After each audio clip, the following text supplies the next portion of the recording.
Aha m Mazi Ononuju oti. I'm chairman ụmụ oti and Urukwo chairman ụmụ oti the originators and the founders of the town. Ọgbakọ enwe taa Ikeji ndị arụ Enugu.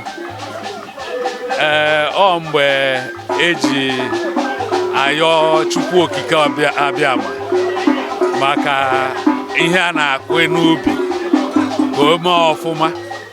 Ihe a na-akụ n'ubi metụtara ma ndị na-arụ ọrụ oyibo ma ndị na-eme biznes. Opportunity eze anyị ji akpọku Chukwu okike abịama ka ọ gọzie ndị niile bi n'obodo a, ma ndị ụjarị ma ndị bi n'ime.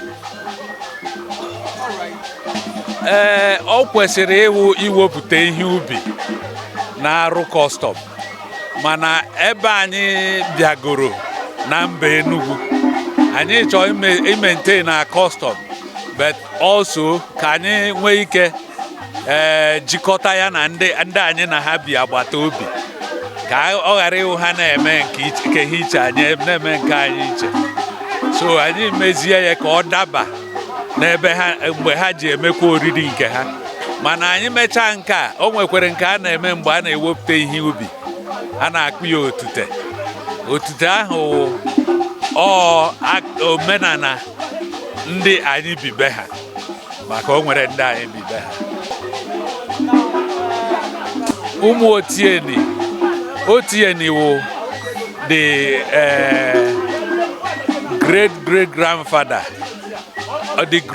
the grandfather of the man chọpụtara obodo a, because otieni mụrụ ụmụ nwoke rie nne, kama na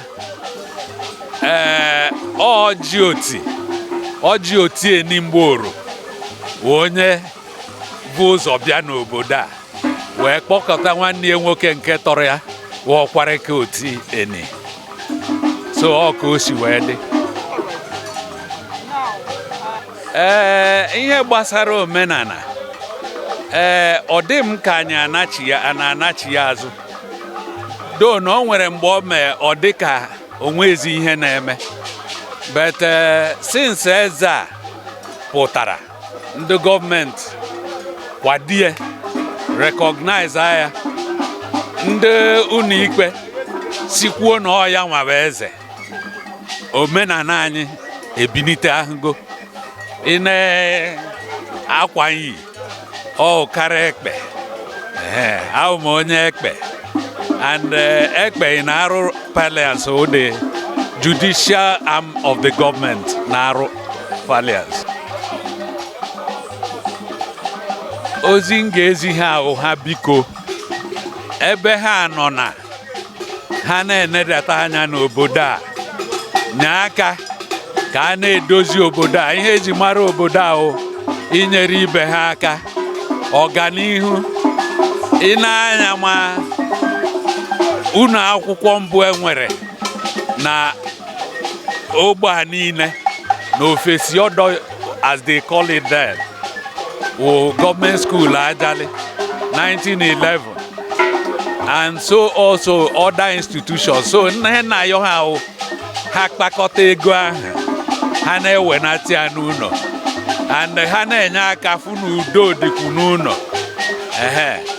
Akọrọ ha akụkọ, ha jụọ